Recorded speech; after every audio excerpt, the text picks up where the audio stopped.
Dun, dun, dun, dun, dun, dun, dun, dun. That's my clue for where we're at. There may be weddings. Mm-hmm. Maybe. There may be. Maybe. More than one. There may be trouble. I know, that's what I thought you were going with. There may be singing. There may be There's a lot of singing. Very good. There may be babies. There may be war.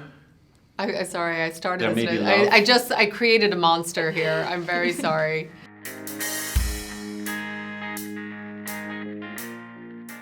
This is something we need to have a little conversation Do we? about, actually. Well, Can we not just give up the ghost and let no. the young ones have their moment? No. I'm quite happy with that. I feel that something needs to be settled here. This other reporter, obviously not as good as you, came on and said that you were the hot couple now. Well, everyone's entitled to their opinion, aren't they? I mean, it's so subjective. It's a lie, but it's subjective. So, hi. So Sam's done for the day. So I was upset by that, but you know what? It's fine to pass on the mantle. They're isn't it? dead now, aren't they? Yeah. Yeah. Those journalists. We killed them. Yeah, they're on. How does it feel to be the passion of the piece now? Is it the passion of the piece? I thought that was.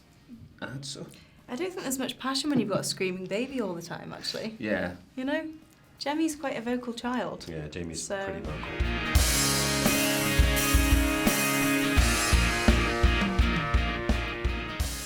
It is tricky.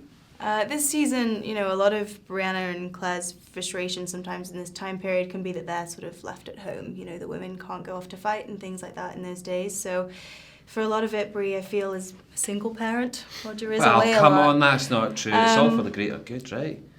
That's So why she's a they're single really fighting parent for the most part.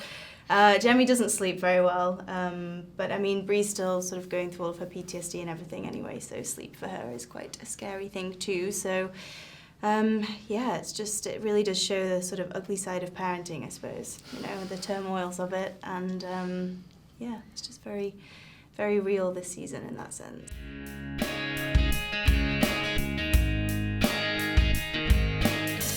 Yeah, I mean, that's been one of the great things about playing Claire this season is that she has established this surgery. I mean, now that they are settled and this is their home, we've seen her expand the surgery. It's been, you know, walking onto that set, John Gary Steele, just incredible. And just seeing all of the different instruments that she's been able to procure. And she has a microscope now.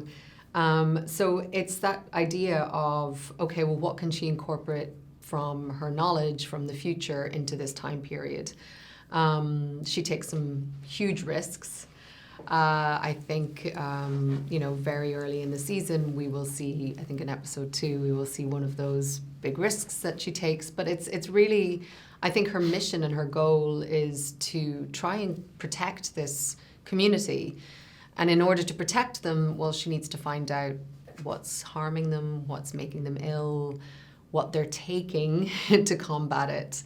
And, you know, these kind of traditional cures and remedies that are often making people more sick than they are better. So it's a lot of her, you know, I think her frustrations with that is how does she combat the kind of superstition and the misinformation of the time and impart some kind of knowledge to everyone so that, you know, she can keep them safer.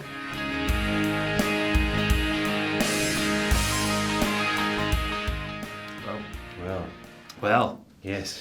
that's... No, Roger, Jamie's, you know, he's, at this point, he's been commissioned to go and hunt down his godfather, Martin Fitzgibbons, and he's working for the British, slightly duplicitously. He, you know, obviously doesn't really believe in what they stand for, but he knows that he has to do it for the greater good and to protect everyone at Fraser's Ridge. And he takes Roger along and really wants him to be the son-in-law that he's always wanted. And yeah, I think we see that, you know, their relationship really grow this season, and I think they by the end of the season won't give away too much. You know, they have an understanding, but yeah, Roger's not the 1700s man that Jamie wants him to be. He's not a 1700s man, is he? But that was one of the fun things about playing season 5 was their relationship. It moves along in baby steps. There's a lot of jabs. There's a lot of little digs, especially coming from Jamie. That was fun. But he's not a man of the 1700s, and I think that is something, an able-bodied man of Roger's age in the 1700s, there's a lot of skills and qualities that are taken for granted, I think, especially from someone like Jamie that Roger just doesn't have. So he has to kind of like, has to adapt quickly and improvise. Leads to a lot of fun. We all enjoy his singing, though, don't we? But he can sing. I mean, he likes to think he can sing, so he brings.